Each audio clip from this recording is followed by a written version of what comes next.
Hi everyone, I'm Rincy and this is Rincy Reads. Today I'm going to be talking about the true story of Raja the Gullible and his mother by Rabih Alameddine. So this is a literary fiction, contemporary fiction novel that came out earlier this year, and it actually won the National Book Award this year, which was pretty cool. In this story, you are following this character named Raja, who is basically telling the story of his life as well as his relationship with his mother. He is in his 60s. He's a high school philosophy teacher. He is gay, and he lives with his mother. And he's basically like telling the story of like his life.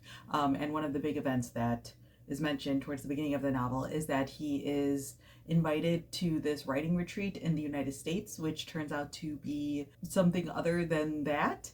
And so he kind of like goes back and tells this story about his life and his relationship with his mother. Raja lives in Lebanon, and so a lot of the story revolves around like actual events that happened in Lebanon, and that ties into a lot of the things that happened to Raja as a character.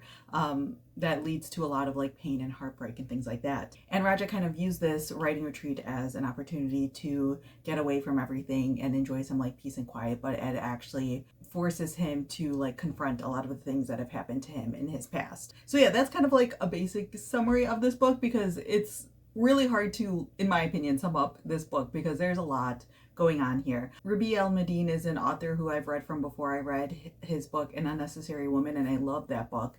And so I was excited to pick this one up as well. And I will say, like, originally, like, I was starting this book and like the writing style and everything was like totally my jam. Like, I love books that focuses on characters that are older. And so, like I said, Raja's like in his 60s. It also talks a lot about his mother, who I think is in her 80s, or I want to say, in this book. And it talks a lot about his relationship with her. And if you know anything about like the history of Lebanon and things like that, you know that there is a lot of like war and destruction. This book also covers the time period of COVID and how the characters are impacted by that as well. But the thing is that like this book is actually really like funny and lighthearted in style, which I think is a good balance to all of the tumultuous things that happen to Raja. There is like one section of this book where it's talking about like a really horrible thing that happened to this character, and it's honestly heartbreaking. But the tone with which Alameddine chooses to write this book makes it like bearable, basically. And like the way that this book is written, it's almost as if like Raja is telling you his story, or is like writing a memoir about his life.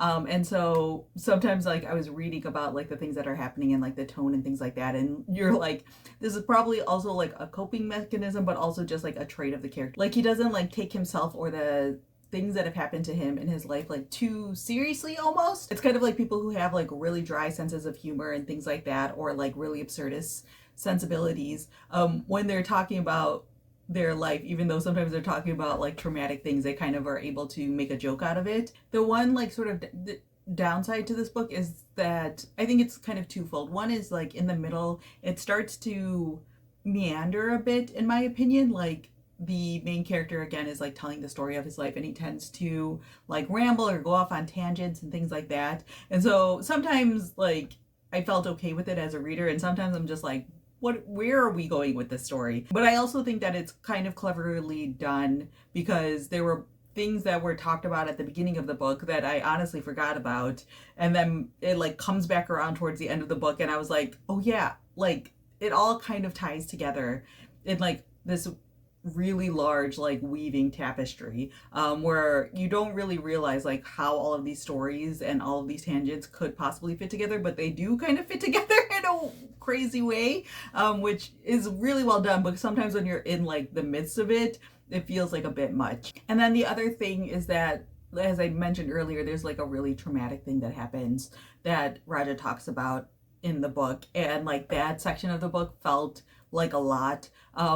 Like I said, there's like a lightheartedness and almost like a distance that's kind of created when with a lot of these stories, but like that section in particular, I was like, this is a really horrific situation.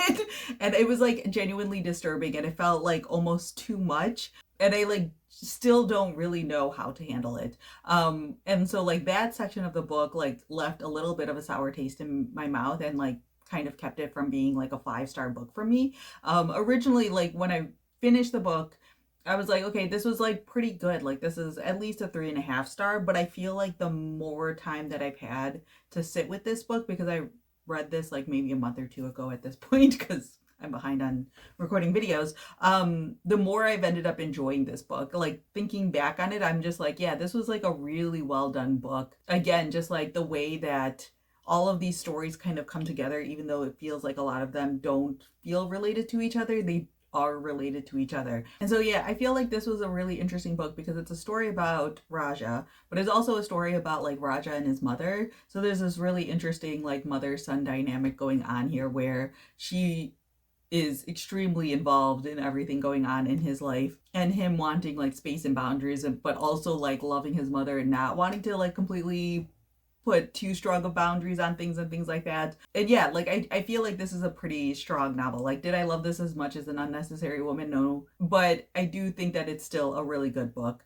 I love the relationship between Raja and his mom. I really enjoyed the way that Almeddine like weaved in actual events from Lebanon's history into the way these characters live their lives. And some of this is like really absurd and really far-fetched in terms of plot points, but like overall I did genuinely enjoy this book. So yeah, overall I would recommend picking up this book if you're someone who likes contemporary fiction or literary fiction. I do think that like again those events that happen in the middle of the book can be a bit make or break for some people, but for me it didn't like deter too much from the totality of the book. So in the end I gave this a 4 out of 5 stars, a really solid book in my opinion. So yeah, those are my quick thoughts on the true story of Raja the Gullible and his mother. Let me know down in the comments below if you read this book what your thoughts were on it, especially about those slightly more harrowing scenes in the middle there, or if you have any questions about the book, feel free to leave that down in the comment section as well. So yeah, that's all I have for now, and thanks for watching.